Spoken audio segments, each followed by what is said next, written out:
welcoming to the studio Dr. Marc Cohen. Welcome, doctor. Thank you for having me. Oh, you're very welcome. Excited to have you here. Can you tell us a little more about yourself? So I'm Dr. Marc Cohen. I'm the medical director for the El Segundo Fire Department. I'm also a practicing board-certified emergency medicine physician. So I serve as the medical director for El Segundo's fire department, as well as the fire departments for Manhattan Beach and Torrance. And I'm also now helping out consulting with the city itself in regards to the COVID crisis. Well, really happy to have you.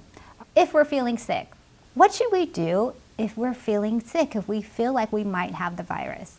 So it's a little bit of a different answer now than it was at the very beginning of the COVID crisis. So the medical community is very much attuned to what's going on right now and attuned to the needs not just of the sickest population, but also of the people who may have very mild symptoms.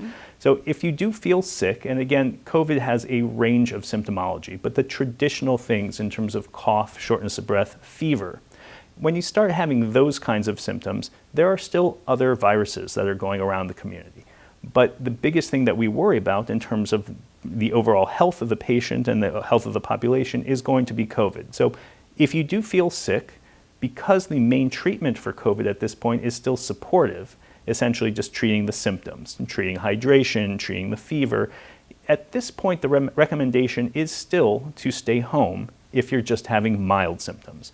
So if you have a low-grade temperature and nothing else, if you just have a little bit of a cough but are having no problems in terms of shortness of breath, and you're otherwise healthy, then there's probably no reason to seek medical care at the hospital level.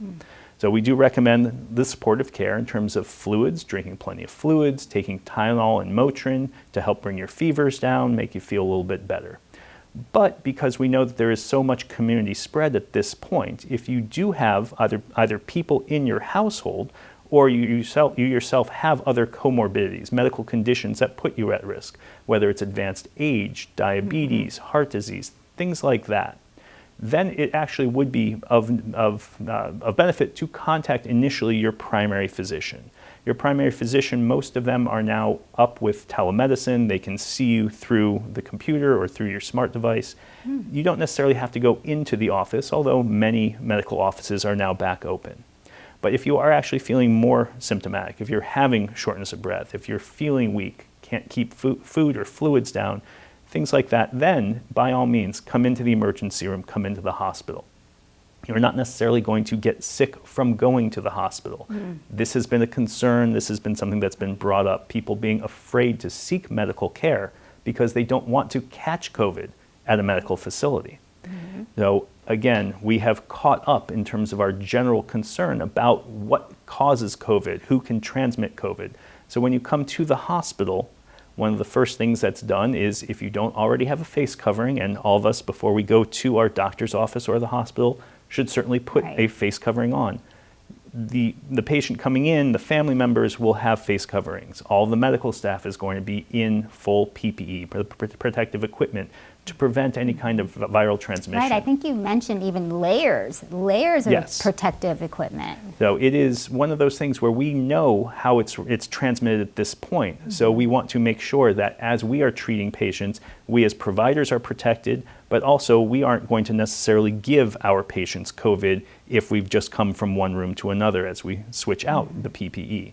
But we don't want people to stay home if they're just simply afraid of getting COVID, because the risks of staying home are significant. The risks of getting COVID at a hospital or a medical office are very, very low. Thank you for clearing that up, doctor. But what if we are showing mild symptoms and we do have other family members in the house? So if you have just mild symptoms and you're still able to keep your temperature down with Tylenol and Motrin, you're not having any breathing problems, we do recommend that you self-isolate within the house. And obviously not everybody is going to have a specific part of their home that they can close the door and be completely isolated.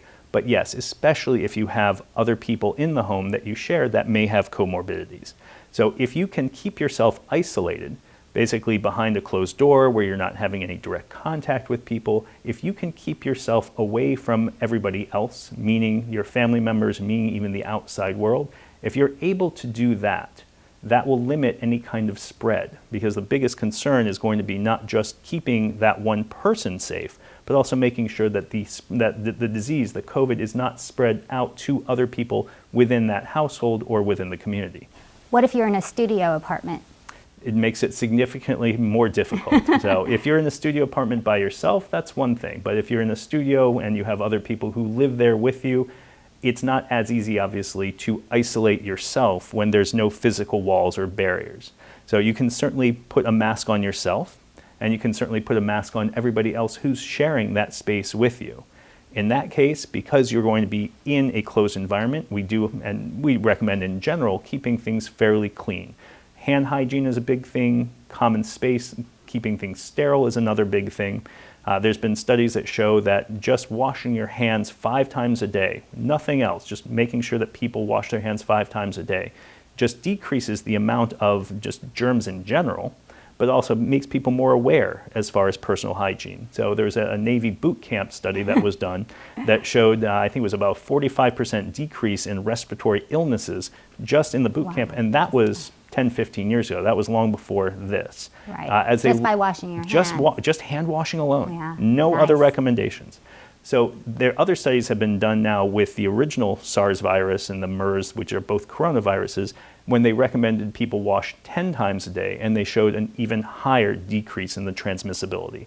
So we do recommend hand hygiene, just personal hygiene, keeping yourself as clean as possible, washing your hands with soap or other hand sanitizers as much as possible, just to decrease the amount of virus that may be on your hands from you coughing into them, from wiping your eyes or wiping your nose. Because if you then touch other people and they touch their eyes, or if I touch this glass and you drink from it, that kind of thing, there is a possibility that things could be shared. But by decreasing the amount of virus that's on our skin, that transmissibility goes down significantly as well. Great segue to the next question. Are there any other reminders you have for us in regards to protecting ourselves from the virus? So in terms of protecting ourselves also goes to protecting those around us. So I do recommend that we wear face coverings when we go out. So it is not just a concern about protecting yourself, it's also about protecting the person next to you or across the street. So the mask does help in terms of keeping the larger respiratory particles from getting into your mouth, but also acts as what we call source control, meaning that if you yourself are exhaling and you exhale respiratory particles, it is going to get caught in that mask. It's going to decrease the amount of particle that you are exhaling in general, thereby protecting anyone else if you yourself happen to have the virus. So masks are not just about protecting you, it's also about protecting those around.